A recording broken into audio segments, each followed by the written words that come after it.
Bonjour, je voulais juste faire une petite réflexion sur la fameuse CAN et le trophée historique du Sénégal, notre deuxième étoile. Une victoire très bien méritée, bien méritée. Vraiment, l'ensemble de l'Afrique, on peut dire, sauf le Maroc, certains Marocains, mes frères marocains, n'arrivent pas à comprendre, mais vraiment, le Sénégal était meilleur sur le terrain.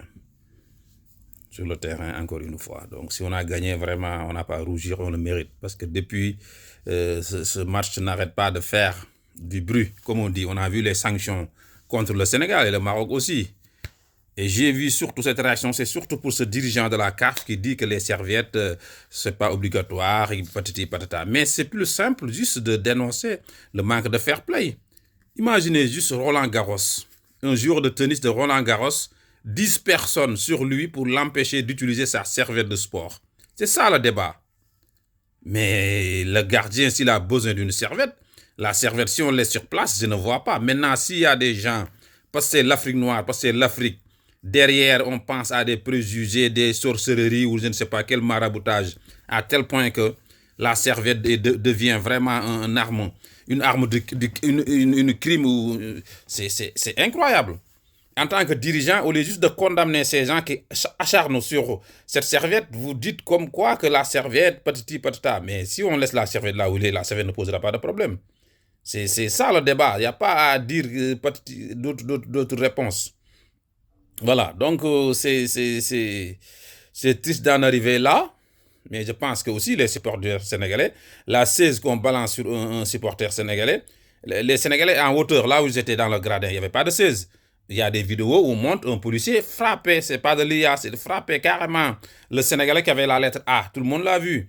La 16 que le Sénégalais, l'autre Sénégalais supporter brandit pour frapper à nouveau, ben, ça, c'est une réponse.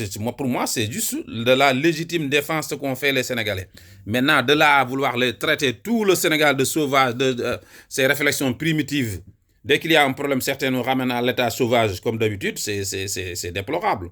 Bref, le Sénégal n'a pas à rougir, c'est une victoire bien méritée. Donc, sur l'ensemble de la compétition, on n'était nulle part privilégié, sans dire contrairement à d'autres. On a battu l'Angleterre, on a battu beaucoup de pays. En ce moment, on a une bonne équipe qui sur le terrain, qui peut rivaliser avec d'autres, qui gagne, qui marque. C'est le plus important. Donc, parce que je viens juste de lire un article où il y en a qui croient encore à annuler le trophée du Sénégal, ben bon, c'est certains supporters marocains ou certains citoyens, mais c'est quand même dommage, quoi. Mais le Sénégal, encore une fois, n'a pas à rougir. Et je conclue juste avec cette chanson au Sénégal. On a l'habitude de chanter ça. C'est-à-dire quand une équipe joue à domicile, une autre équipe, une invitée entre guillemets, arrive sur le terrain et en même temps gagne, on les disait, hein, le sport c'est aussi ça. Hein. C'est la camaraderie, c'est la rigolade. Donc, fekk si leen dóor leen loolu ñaaw na fekk si leen dóor leen loolu ñaaw na. Ceux qui comprennent le Wolof, je pense que saisiront le sens de cette taquinerie. Voilà, donc le Sénégal mérite cette victoire encore une fois. Maintenant, même si l'État du Sénégal ou la fédération peut faire appel pour protester contre cette sanction, ils doivent le faire. Alors c'est juste que c'est pas la première fois qu'une équipe quitte le terrain. Le plus important, le match, eux, ils ont le cadeau de leur penalty, ils ont raté, il n'y a rien à dire. On les a gagnés de mériter. Bref, excellente journée. Vive les champions d'Afrique. Et toute l'Afrique maintenant va se rendre au mondial pour défendre le continent.